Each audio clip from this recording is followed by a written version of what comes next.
जिस समाज में मनुष्य को अपने विचारों को एक दूसरे तक पहुंचाने की स्वतंत्रता प्राप्त नहीं है, वहाँ अन्य स्वतंत्रताएं भी सुरक्षित नहीं रह सकती। आप इससे समझ सकते हैं कि बोलने की आज़ादी यदि जिस समाज को नहीं मिली होगी, तो उस समाज में जो और स्वतंत्रताएं हैं वो भी सुरक्षित नहीं हैं। प्रेस के संबंध में भी यही है। तो अक्सर आपने देखा होगा कि प्रेसों पर निर्बंधन बहुत कम लगता है, और जहाँ लगता है विशेष परिस्थितियों में लगता है। वो निर्बंधन तब लगेगा जब आपातकाल की स्थितियाँ पैदा हो जाएं, जब राज्य को खतरा हो, जब राष्ट्र को खतरा हो, जब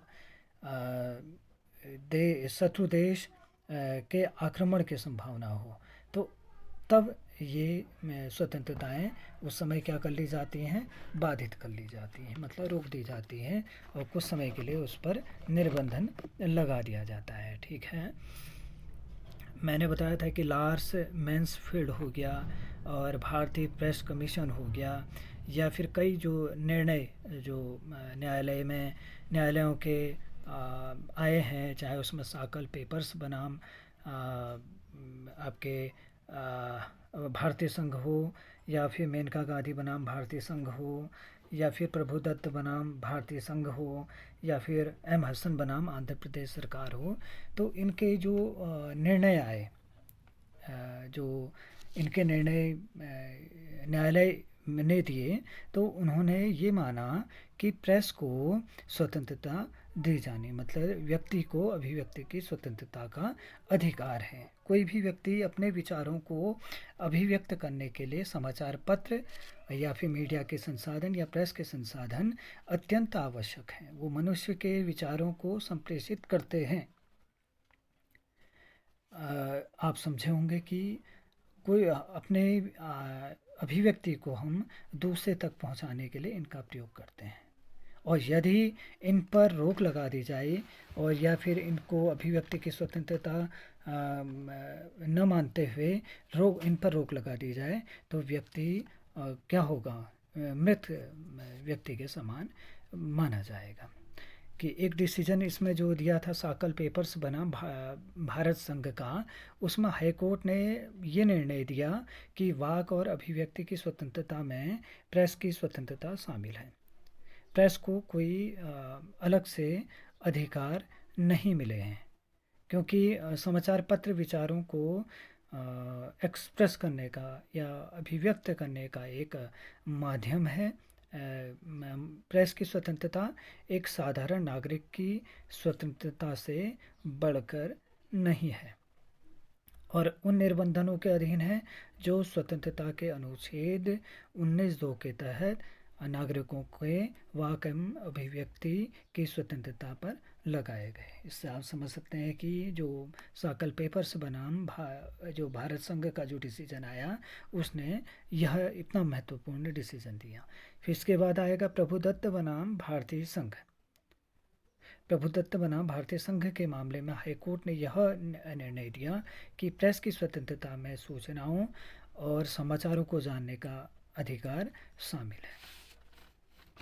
प्रेस को व्यक्ति से साक्षात्कार के माध्यम से सूचनाएं जानने की स्वतंत्रता है, किंतु जानने की स्वतंत्रता अत्यंतिक नहीं है।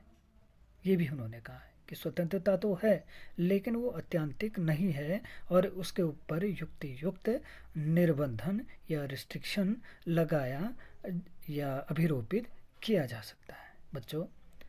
कि और इसके बाद जो एम हसन बनाम आंध्र प्रदेश सरकार का जो पिटिशनरों ने आंध्र प्रदेश सरकार के जो चुनौती दी थी न्यायालय में, विधि मान्यता को चुनौती दी थी, उसमें भी जो कैदियों का साक्षात्कार लिया था, तो उसको मतलब कैदियों के साक्षात्कार के लिए एक एप्लीकेशन लगाई थी, तो उस प्रार्थना पत्र को अस्वीकार कर दिया था।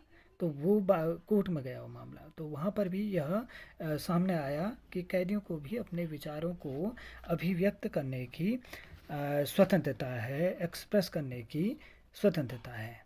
न्यायालय में यह अभी निर्धारित है कि 19(2) के तहत ये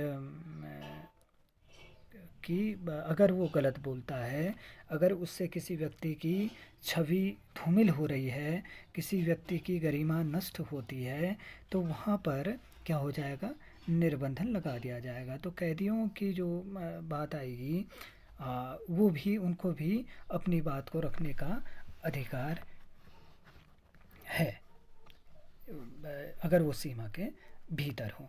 और प्रेस की स्वतंत्रता पर तो कई बार आपातकाल की स्थितियों में क्या लगे हैं, रोक लगी है, निर्बंधन लगा है।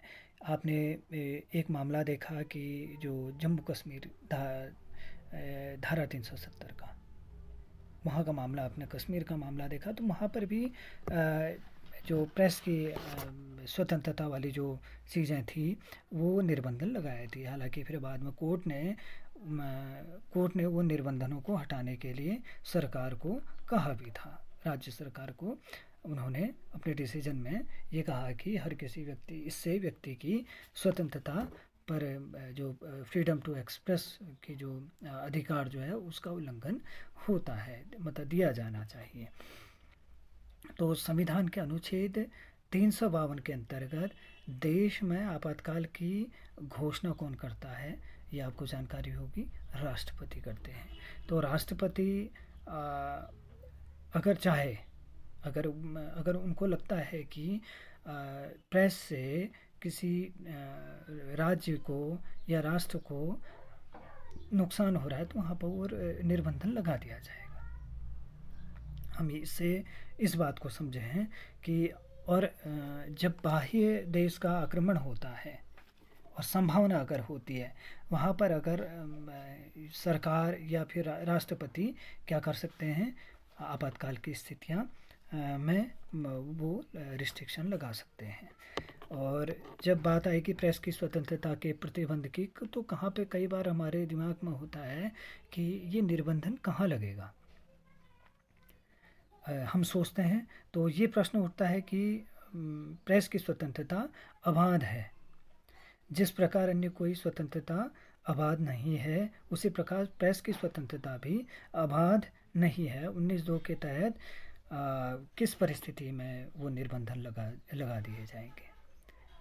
मैंने पूर्व भी कई वीडियो में यह जिक्र किया कि जब भारत की संप्रभुता, एकता और अखंडता को नुकसान पहुंच रहा हो, जब एकता की, सांप्रदायिक एकता, जहाँ पर हम एकता की बात है, यूनिटी जहाँ से विखंडित हो रही हो, तो वहाँ पर निर्बंधन लगा दिया जाएगा। फिर दूसरा आता है कि राज्य की सुरक्षा के जहाँ मामला आते हैं, अगर हम राज्य की सुरक्षा की दृष्टि से अगर अति महत्वपूर्ण होता है, तो वहाँ पर प्रेस की स्वतंत्रता को बाधित कर दिया जाता है। तीसरा आता है कि विदेशी राज्यों के साथ, राष्ट्रों के साथ मैत्रीपूर्ण संबंध, अगर मैत्रीपूर्ण संबंध नहीं हो पा रहे हैं, प्रेस ऐसी सूचनाएं दे रहा है जिससे कि मैत्रीपूर्ण संबंध क्या हो जाते हैं, गड़बड़ाने की स्थिति पैदा हो जाती है, तो वहाँ पर वो निर्बंधन लगा दिए जाएंगे। शिष्टाचार और सदाचार उससे प्रभावित हो रहा हो, तो वहाँ पर निर्बंधन लगा दिए जाएंगे। और कि या किसी कोर्ट की अवमानना होती हो, या फिर किसी की मानहानि होती हो, किसी नेता की या फिर किसी राजनेता की, या किसी भी व्यक्ति की, मृत व्यक्ति की अगर छवि को नुकसान पहुंचाने की बात अगर उठ रही हो, प्रेस में आ रही हो, तो वहाँ पर निर्बंधन 19(2) के तहत लगा दिया जाएगा। और या फिर निर्बंधन तब लगता है जब अपराध उद्दीपन की स्थिति पैदा हो। अगर हमें लगता है कि कोई ऐसा डिसीजन कोर्ट में विचाराधीन है और वो उससे पहले समाचार पत्रों में प्रकाशित हो जाए, तो उससे क्या होगा, वो निर्बंधन लग जाएगा। और कभी कभी ये होता है कि कोई मामले कोर्ट में लंबित होते हैं, उन मामलों पे अगर हम डिसीजन दे देते हो, तो वो डिसीजन प्रभावित होने की संभावना अगर हो रही हो, तो प्रेस में वो निर्बंधन लगा दिया जाता है। तो इससे आप समझे होंगे कि जो प्रेस की अभिव्यक्ति की स्वतंत्रता है, और या फिर वाक एवं अभिव्यक्ति की स्वतंत्रता है, जिसको हम कहते हैं फ्रीडम टू एक्सप्रेस, जो जो हमें अधिकार मिला हुआ है, वो तभी तक सीमा तक यदि वो किया जाए तो ठीक, अगर सीमा से बाहर है तो उसमें 19(2) के तहत निर्बंधन लगा दिए जाएंगे। विद्यार्थियों, हमने प्रेस की स्वतंत्रता, वाक एवं अभिव्यक्ति की स्वतंत्रता पर और प्रेस की महत्वपूर्ण स्थिति के बारे में और लोकतंत्र में प्रेस क्यों आवश्यक है, उसके विचार और हमें विचारों को एक्सप्रेस करने की क्यों ज़रूरत है, इन सभी पक्षों पर हमने अपनी दृष्टि डाल दी है। अगले वीडियो में हम कानूनों पर, जो विभिन्न जो कानून बने हुए हैं, चाहे वो book and press registration act हो, आरटीआई हो, ऑफिशियल सीक्रेट एक्ट हो, तो इनके संबंध में जानकारी लेंगे। धन्यवाद। अगर आपको हमारी प्रस्तुति अच्छी लगे तो हमारे चैनल को लाइक भी करें, शेयर भी करें और सब्सक्राइब भी करें।